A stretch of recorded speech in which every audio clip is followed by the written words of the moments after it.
Bismillahirrahmanirrahim. Assalamualaikum warahmatullahi wabarakatuh. Perkenalkan, nama saya Ahmad Lutfi Azharuddin dari kelas C1 semester 3 PJJ PAI UIN STC Cirebon. Video ini kami buat untuk penilaian UAS mata kuliah MK Ushul Fiqih yang diampu oleh Bapak Munir Al-Azhari MA.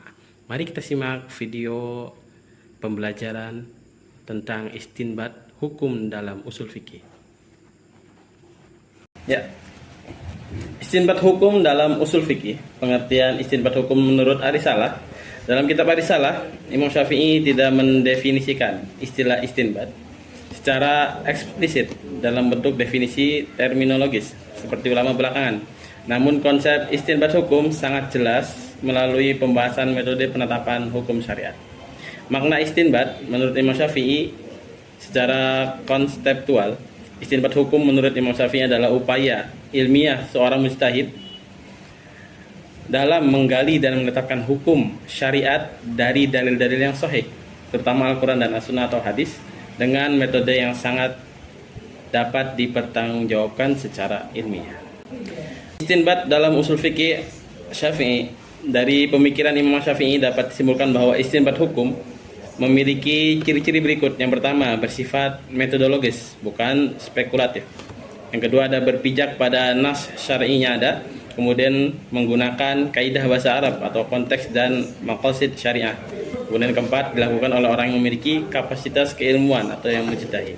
Yang kedua, urgensi dan fungsi istinbat. Istinbat memiliki peran strategis dalam menjaga dinamika hukum Islam agar tetap relevan sepanjang zaman. Melalui istinbat, hukum Islam mampu menjawab persoalan kontemporer yang tidak ditemukan secara eksplisit dalam nas.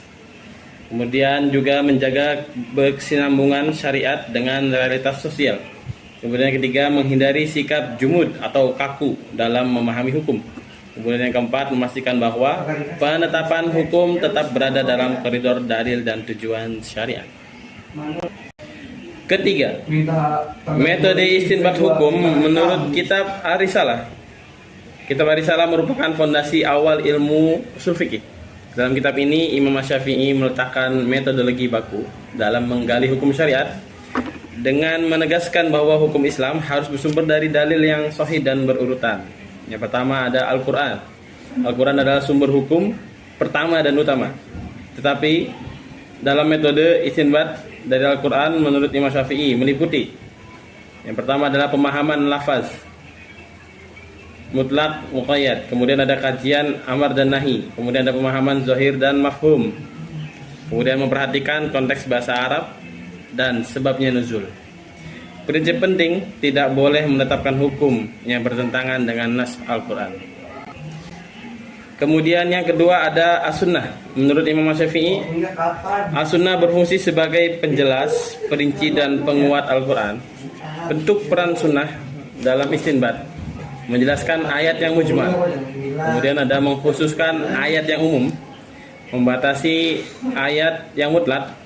Kemudian menetapkan hukum baru yang tidak disebutkan dalam eksplisit dalam Al-Quran. Dalam Arisalah, Imam Syafi'i menolak pendapat yang memisahkan sunnah dari Al-Quran.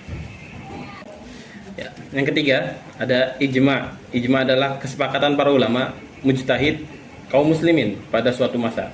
Menurut Imam Syafi'i, ijma hanya sah jika benar-benar disepakati. Kemudian tidak boleh mengklaim ijma tanpa dalil yang jelas. Kemudian ijma tidak mungkin bertentangan dengan Al-Quran dan As-Sunnah. Ijma berfungsi menguatkan dan menegaskan hukum. Kemudian juga yang keempat ada qiyas. Qiyas digunakan jika tidak ditemukan nas yang eksplisit. Menurut Imam Syafi'i, qiyas harus memiliki ilat yang jelas. Tidak boleh menggunakan ra'yu bebas, atau qiyas juga harus tetap berakar pada Al-Quran dan As-Sunnah. Qiyas adalah berbentuk rasional yang terikat wahyu, bukan logika bebas.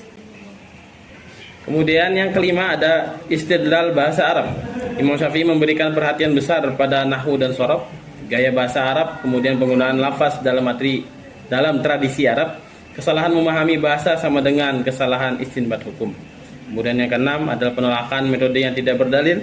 Dalam Arisalah, Imam Syafi'i menolak istihsan jika tanpa dalil. ra'yu murni, kemudian penetapan hukum berdasarkan kebiasaan tanpa sandaran syar'i. Prinsip beliau, barang siapa beristihsan maka ia telah membuat syariat. Oke, kemudian skema metode istinbat Imam Syafi'i adalah berawal dari Al-Quran, kemudian As-Sunnah, kemudian Ijma, dan kemudian Qiyas. Semua metode berdalil, berurutan, terikat wahyu, ilmiah, dan terukur. Oke, kemudian kita ada contoh aplikatif istinbat.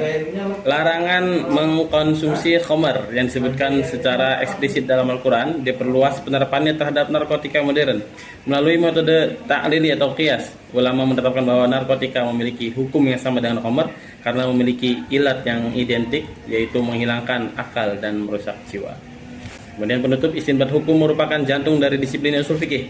Tanpa istinbat, hukum Islam akan kehilangan daya adaptifnya. Namun, istinbat hanya dapat dilakukan oleh mereka yang memiliki kompetensi ilmiah, penguasaan dalil, serta pemahaman mendalam terhadap tujuan syariat Islam. Kesimpulannya, menurut kitab Risalah, metode istinbat hukum adalah proses penggalian hukum syariat secara berjenjang dari Al-Quran, kemudian As-Sunnah, Ijma, dan Qiyas dengan kaidah bahasa Arab dan prinsip keilmuan yang ketat, serta menolak penetapan hukum tanpa dalil yang sahih. Terima kasih. Sekian dari saya. Wassalamualaikum warahmatullahi wabarakatuh.